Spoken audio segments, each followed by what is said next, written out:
આજે જો એમની હનુમાનજીની કૃપાથી, સ્વામિનારાયણ ભગવાનની કૃપાથી, એમની પ્રેરણાથી અને મારા રામચંદ્ર ભગવાનની કૃપાથી આજ બારેજાત ધામમાં આવા નાના એવા ભક્ત આયા છે ભગવાનના.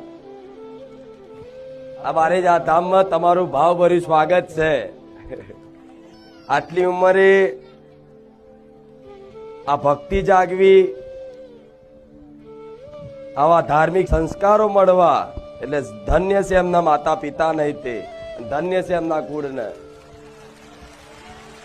આધ્યાત્મિક જ્ઞાન તો ખરું, ભક્તિ તો ખરી, જોડે શિક્ષણ પણ ચાલુ છે ને.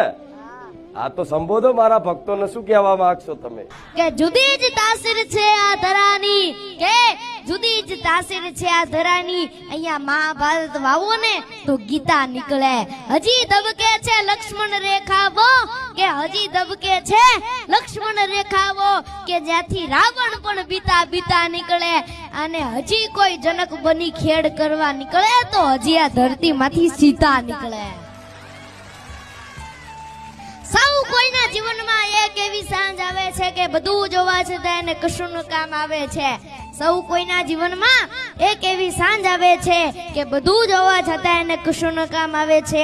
મળે યશ અને કીર્તિ, તેથી ભૂલાઈ ગૌરવથી જાતી, જેથી ચારેય બાજુથી ઘેરાય ને ત્યારે મારા બાપ હોઠે રામ આવે છે.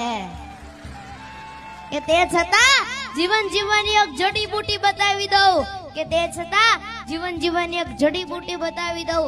કારણ કે જ્યારે દુનિયામાં બધું કામ ન આવે, દવા કામ ન આવે ને ત્યારે કોકની દુઆઓ કામ લાગે છે.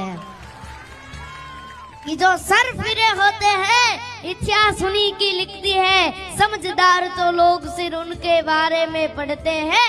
परख अगर हीरे की करनी है तो अंधेरे का इंतजार करो, वरना धूप में तो कांच के टुकड़े भी चमकती है.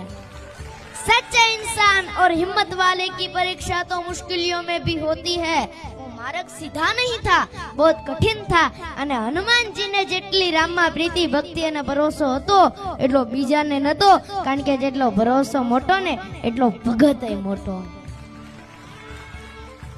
કે શું છે આપણા ગુજરાતમાં, કે આપણા ગુજરાતમાં શું છે?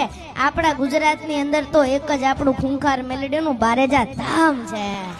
બોલો રામ રામ, બોલો ખૂંખાર મેલડી માત કી, બોलिए मेलडी मात की, रामचंद्र भगवान की जय. जय श्री राम.